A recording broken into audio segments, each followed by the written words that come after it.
Bu dünyada her kim bir zadyň ýzyna, biri okuya, biri işleýe, biri jaýsajya, biri mal mülk ýygnamaga çalışýa, biri şaýalaryň gelejegini gurmaga jan edýär, kimdir bir sewda edýär, kimdir bir başga bir orda zähmet çekýär. Her kim özüne görä bir maksat bilen ýaşaýar. Emma şulary bir film dolup serederiň. Biz bularyň hemmesini näme üçin edýäs? Bu zatlarda bizi birleşdirýän zat gelecek.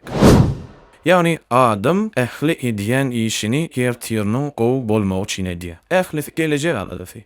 Bolýa, inni insanyň soňky barjak geri, yani in soňky gelejegi nire? Dowzak ýa cennet. Dogry dämi? Yani okuw toran soň, jaý salyp bolan soň, sewda edip pul gazanyp dünýäniň iň baý adam bolan soň, ondan soňky gelejek näme? Dogry. Ölüm, sonra diriliş, sonra ömürlük cennet ýa cehennem. Has dogrusy biz şol soňky durulgamyza islenlik wagtda göçüp bilýäs. Yani biz inniki ýyla ýetişeňmizi bilemiz. Inniki aýa, inniki hepde, hatta ertire çykjagymyz hem bellidir. Inni akyl eýelerine sora. Ýagdaý şeýle bolsa, ilki bilen hemme zatdan öň şol gelejegimiziň amadasyny etmelilämi? Hut şol gelejegimiz üçin taýinlanmalymy? Sebäbi ol ýerden iza gaýdyp gelmek ýok. Ol ýerde düzediş mümkinçiligi ýok. Aýat kalin. Olaryň birine ölüm pursaty gelip ýetenne, ey Rabbim, meni izma gaýtar, şonu men terk eden dünýämde ýaxşy işler ederniýär. Bu hiç haçan bolmaz. Takyp bu onuň aýdan sözi, boş gurrumlardan ibaratdyr. Demek insan bu dünýeden öten soň dolanyş ýok ekeni. Soň dowamy näme? Biz Piyamat günü üçin adalet teredilerini kururuz. Şonun üçin hiç kime hiç şeýle zulüm edilmez. Edilen iş haradal dänesiniň azgylygynda bolsa hem biz onu getirip ýüze çykararys. Biz ýeterlik hasap soraýjydyrys. Yani her bir adamyň bütün ömrüni edin ähli amallary, sawaplary da, bu näleri de terede goýup çekler. Soň näme bolar? Kimin amal teresi sawaby azyr gelse, şol halas bolar. Yani sawaby azyr gelen bolsa, halas bolup cennete girer. Emma beýlik tarap nähil bolar? Teredeleri sawaplary yeňil gelenler bolsa, öz janlaryny ýitgäs edewar edenlerdir. Olar dowlukda ebedi galarlar. Bu hallan Allah Taala hasbanýas. Inni özümize açyk sora bereliň, biz haýsy topar bilen bolmak isleýäs? Elbetde her birimiz sawaby agyr gelip, halas bolup topardan olmak isleýäs. Eger cennet ýerinden bolmak isleýän bolsak, şu ýagdaýy gözlemine getirip, bütün adamzat kıyamet gününe meýdanyna bolar. Töwerip daş aýylan çykarlar. Her kim öz aradasy bilen başagay, her kimiň bar arzuwy cehennemden oturmak. Olary hiç kim ýardam edip bilmez. Ne enatlary, ne dogan garynlaşlary, ne dostýary, ne çaga perzenni. Adamlaryň haýsysy serhoş ýaly, haýsysy ýalamaç, haýsysy bunyň wyzygyna dersi hereýär, haýsysy ulugyny üçin öz derlen suwuna dur. Şol bunu adamlar sawawa şeýle mätäç bolar bolyn. Biz dünýäde baýlygy, wezipany, şan şöhraty nähil isläp, şonuň ornuna bar wujul gaýratymyz bilen kowlaşýan bolsak, olur hem sawawy şeýle isläp onuň ogrunyny nämet bilen bolsa taýin halda bolarlar. Sawap olur üçin dem almak ýaly zerur bolar. Anha musulman doňdyr. Biz şol günki arzu edilen zadyň içinde sawap azanma pursatyny bütün hayır yollar göňümizde. Inni sawap barada bir hadis okaryň. Peygamberimiz sallallahu aleyhi ve sellem şeýle diýär. Adam oglunyň her bir amaly sawaby köpeldiler. Her bir sawap 10 hisseden 780 köpeldiler. Allah'ın isteýi ýani. Allah aýtdy: "Diňe azyz beklemekden başga. Ol menim üçindir we men onuň fiýlaryny bir hasap bererin, şehwetini we iýmeti menim üçin taşlady." Ağız bekli üçün iki şartlık var. Ağız açanlar şartlık ve Rabbini duşanlar şartlık. Ağız bekliğinin ağzından gelýän is, Allah'ın yanına miskin isinden yakınlıdır.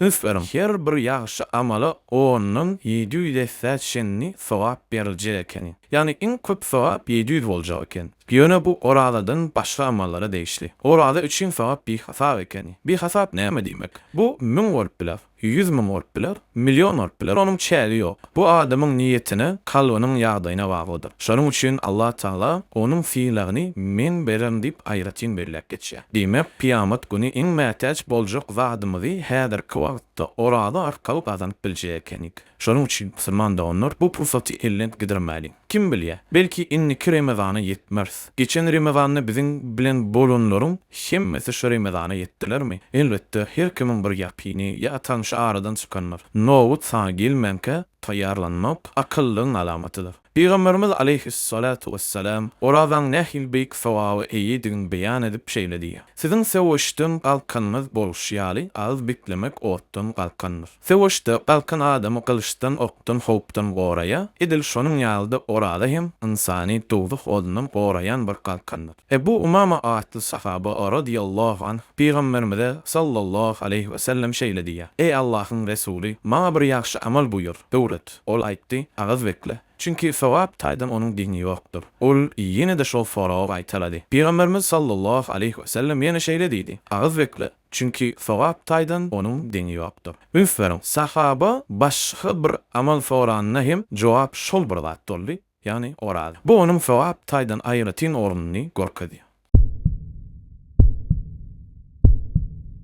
Oradan şeýle uly sowaby iýi bolmagynyň bir näçe hikmeti bar. Birincisi, günälerden daşlaşdyrýar. Agaz bekli adam günä işlerden daşlaşmagy yntalýar. Öňkü edýän günälerini taşlamaga çalyşýar. Sebäbi Ramazan aýyna şeytanlar daňylýar. Hadisde şeýle diýdi. Haçan Ramazan gelenne cennetin apylary açylar, odun cehennemiň apylary ýapylar we şeytanlar berk daňlar. Şeýle ýagdaýda adamyň nefsi hem gowşaýar. Şeytan bilen nefs günä iteden iki uly düşman täsirini ýitirýär. Şeýle pursat düzelmek üçin iň amatly wagtdyr. İkincisi, o vadat hüwesini artdyrýar. Şeytan nefs waswasalary azalanna adam duýup pikir bilen hereket edýär. Şeýle ýagdaýda namaza hüwes artýar, Kur'an okumagy yntalýar, sadaka bermek isleýär, dilek dua köp edýär. Diýmek, orada dini öz başyna sowap däl, eýsenbeýlik haýyrly amallary hem sebäp bolar. Musulmanlaryň arasynda dürli ýagdaýdaky adamlar bar. Birincisi şirk edýänler, ikincisi günah edýänler, üçüncü parzlary ýerine ýetirmeýänler, dördüncü şirkden we günahlardan daşdyryp parzlary ýerine ýetirýänler. Ramazan bularyň hemmesi üçin mümkinçilikdir. Şirk edýänler, ýani öwliýadan dileýänler, jady goýlugy ýüzürýänler, palçlara, jada ananýanlar, şolong hemmesi üçin orada uly oýanlar modur. Sebäbi agys bekleýän adam gören möhüm bir hakykaty ýüze-ýüz bolýar. Onun ýagdaýyny, niýetini, sabryny, aşlygyny, gezin halyny ýeke Allahdan başga hiç kim bilmeýär. Adam adamlardan bokulyp iýip biler, emma Allahdan bokulyp bilmez. Bu bolsa kalbyna şunu ormaşdyrýar. Onu görýän, eşitýän, rysgal berýän, dertden utorýan, kömek edýän diňe Allah'dır. Ağız beklemek insana rızkın, savlığın, kuvatın, savrın hemmesinin Allah'ın elinde den duydurýar. Adam aşlyk bilen finalanna öz ejizligini, Allah'ın rahmetine ne derecede mätäşdiğini has anyk bilýär. Şeýlelik bilen kalby ýuwaş-ýuwaşdan mahluklara däl, halyga, yani yaradana ýeke Allah'a baglanyp başlaýar. Peygamberimiz sallallahu aleyhi ve sellem şu hadisi muňa işaret edýär. Kim Allah'ın didaryny isläp, bir gün ağız bekläp dünýäden ötse, cennete girer. Bu ýerde Allah'ın didaryny isläp diýilmeli, o wadatyň diňe Allah üçin bolmaly onu barkadýar. Diýmek, orada insany niýetini arassalamagy, o wadatyň diňe Allah'a bolmalydygyny düşünmäge alyp barýar. Şeýle hem Ramazanna adam Kur'an okuýar, tawhid baradaky aýatlaryň üstüne pikirlenýär. O wadat diňe Allah'a değişildir diýen hakykatlar bilen köp ýüze-ýüz bolýar. Şu ýagdaýlaryň hemmesi bilelikde kalby oýurup adamın şirki taşlamagyna, diňe Allah'a ýüzlenmegine sebäp bolup bilýär. Diýmek, orada diňe aç suwsuzlyk almak däl, eýsem kalby Allah'a baglamak. Onuň ýeketek dertleri bitirýän diňe düşünmek üçin bu işli terbiýe mektebidir.